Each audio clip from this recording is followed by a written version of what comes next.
दोस्तों बात कर रहे हैं हम सीपीसी की और सीपीसी के कंटिन्यूस ऑर्डर में हम बात कर रहे हैं ऑर्डर 12 की एडमिशंस की। तो एडमिशन का मतलब क्या है दोस्तों, देखिए notice of admission of A case, notice of admission of case. अब क्या कह रहा है कि कोई भी पार्टी जो सूट की पार्टी है वो नोटिस दे सकती है दूसरी पार्टी को बाय प्लीडिंग और दूसरी तरीके से राइटिंग में। अब मान लो सूट की प्रोसीडिंग के दौरान में एक पार्टी दूसरी पार्टी नोटिस दे सकती है या तो अपनी प्लीडिंग के जरिए और या फिर राइटिंग के जरिए अलग से एक नोटिस दे सकती है कि वो एडमिट कर रहा है जो आपका सूट है, वो सूट को होली या पार्टली वो एडमिट कर रहा है। ये तो हो गया रूल 1। अगर रूल 2 देखिए, नोटिस टू एडमिट डॉक्यूमेंट्स। अब कह रहा है कि कोई भी पार्टी दूसरी पार्टी को एक नोटिस दे सकती है, कॉल कर सकती है, डॉक्यूमेंट की सर्विस के लिए नोटिस दे सकती है। अब कह रहा है कि 7 दिन के अंदर अंदर, जैसे ही सूट की प्रोसीडिंग शुरू होगी 7 दिन के अंदर अंदर एक पार्टी दूसरी पार्टी को नोटिस देगी डॉक्यूमेंट को एडमिट करने के लिए। अब इन डॉक्यूमेंट को एडमिट करने का नोटिस देने के बाद में अगर दूसरी पार्टी इसको रिफ्यूज करती है एडमिट करने से, तो रिफ्यूज करती है या निगलेक्ट करती है, तो ऐसा रिफ्यूज और निगलेक्ट करने से जो कॉस्ट है इन डॉक्यूमेंट को प्रूव करने की, वो कॉस्ट उस व्यक्ति को देनी पड़ेगी जो व्यक्ति इन डॉक्यूमेंट को एडमिट करने से रिफ्यूज कर रहा है या निगलेक्ट कर रहा है। आपने नोटिस दिया दूसरी पार्टी को कि भाई आओ देखो मेरे डॉक्यूमेंट चेक करो ये सही है गलत है, और दूसरी पार्टी ने रिफ्यूज कर दिया या नेग्लेक्ट कर दिया, तो जो कॉस्ट है इन डॉक्यूमेंट को प्रूव करने की वो इस पार्टी को देनी पड़ेगी।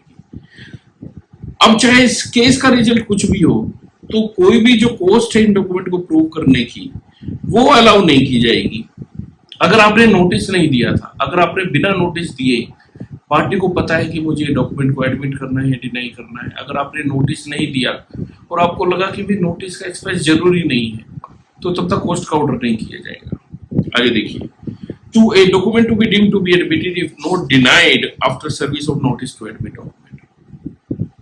Document to be deemed admitted. अब आपने पार्टी को नोटिस दिया एडमिट करने के लिए और पार्टी ने उसको स्पेसिफिकली डिनाई नहीं किया। स्पेसिफिकली डिनाई करना होता है दोस्तों, इवेसिव डिनाई नहीं करना होता। उसने स्पेसिफिकली डिनाई नहीं किया या फिर नेसेसरी इम्प्लीकेशन के जरिए, यानी उसने उसका कोई जवाब ही नहीं दिया, उसने सिर्फ मना कर दी कि नहीं मैं डॉक्यूमेंट के बारे में नहीं जानता, उसने रिफ्यूज कर दिया इन डॉक्यूमेंट के बारे में, और या फिर उसने नोट एडमिटेड लिख दिया अपनी प्लीडिंग में इन डॉक्यूमेंट के बारे में,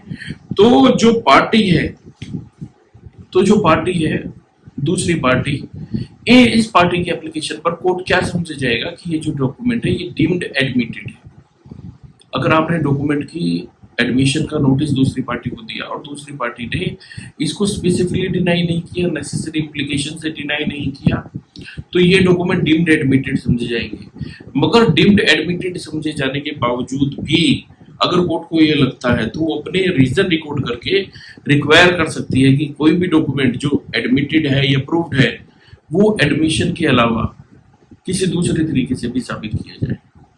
आगे देखिए,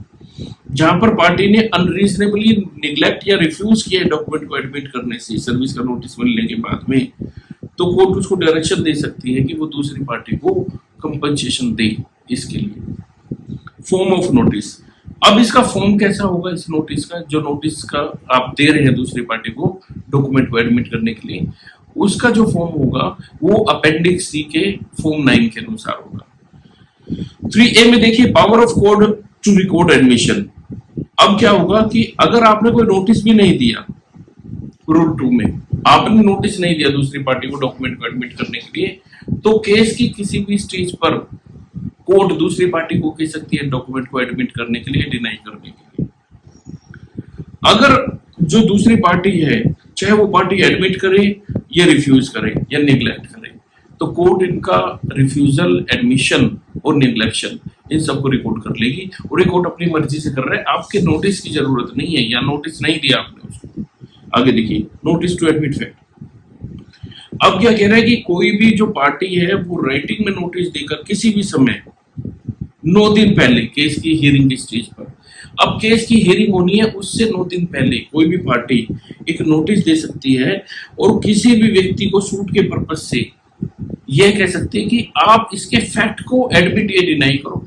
फैक्ट के एडमिशन पर नोटिस दे सकती है। ये नोटिस कर दिया जाएगा जो केस की जो हियरिंग है उसके 9 दिन पहले, 9 दिन के बाद नहीं, 9 दिन के अंदर अंदर आपको नोटिस देना होगा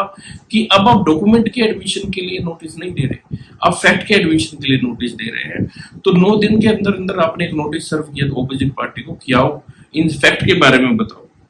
और अगर दूसरी पार्टी ने रिफ्यूज या निगलेक्ट किया इनको एडमिट करने से,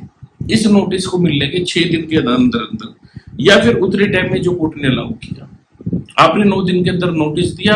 अब उसके बाद 6 दिन है, 6 डेज है उसके अंदर किसको एडमिट करे या डिनाई करे। और 6 दिन के अंदर अंदर अगर उसने इसको रिफ्यूज या नेग्लेक्ट टू एडमिट कर दिया या कोर्ट ने आगे इसका टाइम बढ़ाया था, तो उस टाइम के दौरान भी इसने कोई एक्शन नहीं लिया इसके रिफ्यूजल या एडमिशन को लेकर, तो ये जो फैक्ट है इसका जो कॉस्ट है वो उस व्यक्ति को देनी पड़ेगी जिसने ये निगलेक्ट किया, रिफ्यूज किया है, चाहे केस का रिजल्ट कुछ भी हो। ये कोर्ट की एक प्रोसीडिंग है, इसमें ऑपोजिट पार्टी को इसका जवाब देना ही होगा। ये जो एडमिशन है ये डीम्ड माना जाएगा इस नोटिस के बारे में कि ये इस पार्टिकुलर सूट के पर्पज से है, मतलब जो नोटिस आपने दिया है वो पार्टिकुलर सूट के पर्पज से होगा और उस पार्टी के अगेंस्ट में किसी दूसरी जगह इसका इस्तेमाल नहीं होगा या किसी दूसरे व्यक्ति के खिलाफ ये जो एडमिशन है इसका इस्तेमाल नहीं किया जाएगा। आपने नोटिस दिया उसको फैक्ट को एडमिट करने के लिए यानी एडमिशन के लिए, तो उस व्यक्ति ने उसका अगर कोई भी जवाब दिया है तो ये जवाब सिर्फ इस सूट में ही एप्लीकेबल होगा, किसी दूसरी जगह इस एडमिशन का इस्तेमाल नहीं किया जा सकता या किसी दूसरे व्यक्ति के खिलाफ इस एडमिशन का इस्तेमाल नहीं किया जा सकता। रूल 5 में कह रहा है फॉर्म ऑफ एडमिशंस। अब क्या कह रहा है कि जो फॉर्म ऑफ एडमिशन है, फॉर्म ऑफ एडमिशंस रूल 5 की बात कर रहे हैं। अब जो नोटिस आप देंगे फैक्ट के एडमिशन के लिए अपेंडिक्स सी के रूल 11 के अनुसार होगा, फॉर्म नंबर 10 के अनुसार होगा और जो एडमिशन ऑफ फैक्ट है वो फॉर्म 11 के अनुसार होगा, अपेंडिक्स सी के अनुसार। जो नोटिस आप दे रहे हैं नोटिस टू एडमिट फैक्ट वो होगा फॉर्म 10 और जो एडमिशन होगा उन फैक्ट के बारे में वो होगा फॉर्म 11, अपेंडिक्स आपका सी ही एप्लीकेबल होगा। आगे देखिए जजमेंट ऑन एडमिशन, जहां पर आपने फैक्ट का एडमिशन दे दिया प्लीडिंग में या किसी दूसरे तरीके से ओरली या राइटिंग, तो कोर्ट केस के किसी भी स्टेज पर पार्टी की एप्लीकेशन पर या अपने आप बिना इस केस के क्वेश्चन के डिटर्मिनेशन के, मतलब आपने एडमिशन दे दिया नोटिस ऑफ फैक्ट के बारे में, तो अब कोर्ट क्या है कि अब कोर्ट इसके जजमेंट का वेट नहीं करेगी, इस सूट को डिसाइड तुरंत कर देगी, इसके जजमेंट पर एडमिशन कर देगी। जहां पर जजमेंट प्रोनाउंस की गई है उसके बाद में एक डिग्री बनाई जाएगी और जो जजमेंट और डिग्री है उस पर वो डेट डाली जाएगी जिस डेट को जजमेंट प्रोनाउंस की गई थी। यानी जो जजमेंट है वो एडमिशन के अनुसार भी हो सकती है। अगर आपने नोटिस दिया उसको फॉर्म 10 के अनुसार और फॉर्म 11 में अपेंडिक्स सी में उसने एडमिशन दे दिया कि हाँ ये जो बात कह रहा है, ये जो प्लेंटिफ ने केस डाला है ये बिल्कुल ठीक डाला है, तो इन ग्राउंड पर अब कोर्ट रूल 6 में जजमेंट प्रोनाउंस कर देगी और जजमेंट प्रोनाउंस करने के बाद में डिक्री ड्रॉ होगी और जो डिक्री और जजमेंट की डेट होगी वो डेट होगी जिस डेट को जजमेंट प्रोनाउंस की गई थी। आगे देखिए एफिडेविट ऑफ सिग्नेचर। अब अगर मान लो ये बात पर झगड़ा है कि किस डेट को ये नोटिस सर्व किया गया था, तो जो एडवोकेट या क्लर्क के जो सिग्नेचर है उस एफिडेविट पर या नोटिस पर ये एडमिशन के तौर पर काम किए जाएंगे कि हाँ इस डेट को ये नोटिस सर्व कर दिया गया था। नोटिस टू प्रोड्यूस डॉक्यूमेंट, अब अगर आपने फैक्ट का नहीं डॉक्यूमेंट को प्रोड्यूस करने का नोटिस दिया है तो वो फॉर्म 12 के अनुसार होगा अपेंडिक्स सी में, और जो एफिडेविट है क्लर्क का या एडवोकेट का जिसने ये नोटिस दिया था तो उनके जो सिग्नेचर है वो सिग्नेचर एक एविडेंस माना जाएगा कि इन्होंने इस तारीख को ये नोटिस टू प्रोड्यूस डॉक्यूमेंट का जारी किया गया था। आगे देखिए जो कोस्ट है,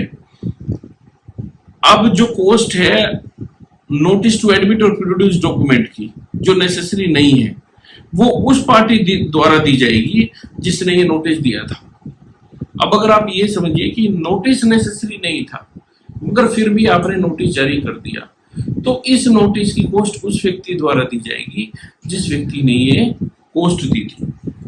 तो ये था ऑर्डर 12। नेक्स्ट में बात करेंगे ऑर्डर 13 की, production, impounding and return of documents. Thank you.